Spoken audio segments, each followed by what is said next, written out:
So here is the problems we need to do with demand. So before you even look at the questions, here's the thing. Question: is there a movement along the demand curve or a change in demand? And if all that happens is the price of a product changes, it's a movement along the demand curve. If something, and this is what I say, it's not what the AP macro book says, if something major happens, something big, it'll cause the whole thing to shift. That's why I don't make my kids memorize the shifters, because they don't put that on the exam. What I need to do is make this intuitive. I need to make economics in AP macro so intuitive to you that 20 years from now, when someone says, hey, why don't we just pay everybody $50 an hour? You'll just automatically know that will cause unemployment. Some of you don't believe that, but we're going to get to that later on in this course. So, what I want you to do is number your paper 1 through 6, skip lines, and make little P and Q graphs. We're not going to have numbers or anything. Little P and Q graphs like this. P and Q, and put a demand curve, okay? You can put dots here, okay? Doesn't matter. Nobody puts dots, but we will do that today. All right, so I guess what I normally do is have you do the scenarios. Skenarios is what I call them. Have you do the scenarios, and then we go over them. In class now, I put people in groups. I know there's a function here called breakout rooms. I just haven't learned how to do it yet. So if you want to do this, what you can do is you can pause this video and very quickly go figure out. What you do is what you're graphing, the demand graph you're doing is for the thing in parentheses. Number 1 is for baseball bats. Okay, number 2 is for volleyball nets. That's what you're graphing. But sometimes what I'll list is something happening with the price of another product, and that's where you're supposed to figure out if it is a complement or a substitute. So anyway, here's what you can do. You can pause the video if you want and go through and try these on your own, and then I'm going to go over the answers, okay? And so you just change your answers. This is just practice. We do this all the time in class. And by the way, you're going to put this at the end of your demand notes. All right, I think we decided that was page 4. I don't even know what number we're on. All right, so if you want to try it on your own, pause it. All right, so unpause it. So here's the deal. Number 1 is the price of bats is raised. Well, this is a graph of the demand for baseball bats.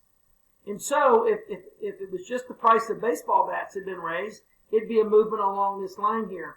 But because it's the price of bats and baseball bats are complements, because the price of bats goes up, the demand for baseball bats is going to decrease. So it's a shift in demand for baseball bats.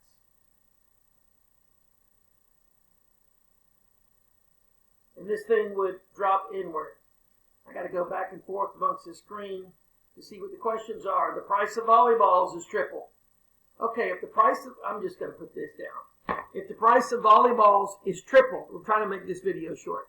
If the price of volleyballs is tripled, the demand for volleyball nets will shift inward because those are complements.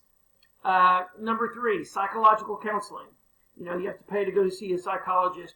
If Matt Hooverist becomes the model for Speedos, in his picture, I forgot the H, I did this in a hurry, did it on the fly, and his picture is on the front of the catalog in a Speedo, what is going to happen to the demand for psychological counseling? Well, I guess that depends on you.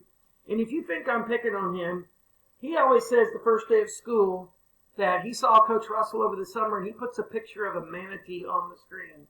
Not funny. So a little revenge here. So, what do you think? If you put Coach Hooverist on the cover of the Speedo catalog, I would think the demand for psychological counseling in this country would go up. Maybe it would go down. All right, number 4. The price of Honda motorcycles drops. All right. If only thing that happens is the price of if the price of Honda motorcycles drops, what happens to the Honda motorcycles demand graph? It's a movement along the line. Let me see. And so if the price drops, it goes down like that. Make sense? It's a movement along. The line doesn't move. You draw an arrow, it's a movement along the curve. Number 5, Dixie cups. The price of soft drinks has greatly increased. I can't resist a joke here. There's a country music group that I doubt you listen to, I sure as heck don't, called the Dixie Chicks. And because of all this, trouble we've been having, they've decided to drop their name, change their name from the Dixie Chicks to just the Chicks.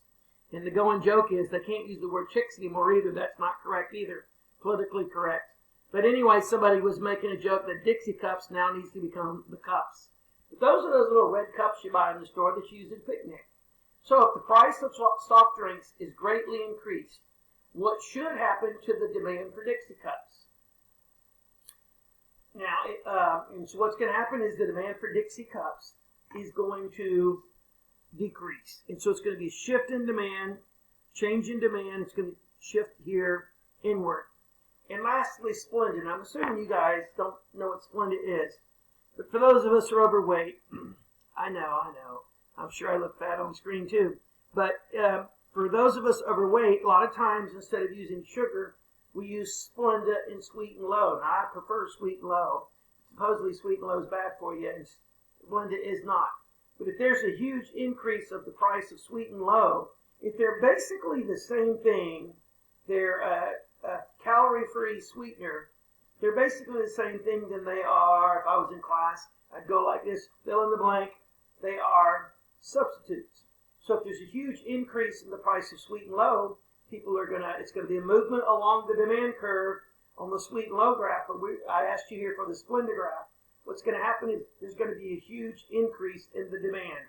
And so this graph will shift outward. I will tell you that it is very important for you to understand demand, and it's very awkward for me to be jumping back and forth using boards and trying to lecture this. So probably the easiest thing for you to do, if you don't understand this, I intend to spend probably 15 or 20 minutes Thursday. So this is Monday when I'm recording this, but this is my Tuesday lecture, demand. Wednesday I'm going to do supply, which is harder. I don't know, it's not going to be easy to do supply on Wednesday. We'll probably finish it first part of Thursday. But the last 30 minutes of class Thursday, we're going to hopefully do some examples. So to get you ready, because Friday's quiz this week, I'm going to try and give you a quiz. I may give you an essay as well. That's one of my favorite tricks. I like to do both, quiz and essay, every Friday together, quiz and FRQ. Don't be terrorized. The kids get used to them. But the plan is to get you ready for the exam. That's what happens on the exam, multiple choice and FRQs. So anyway, the plan is to review this. But if you don't understand this, what I want you to do is just go to YouTube, go to ACDC Econ, and just put demand. And Clifford has got a bunch of good stuff. And that is it for these practice.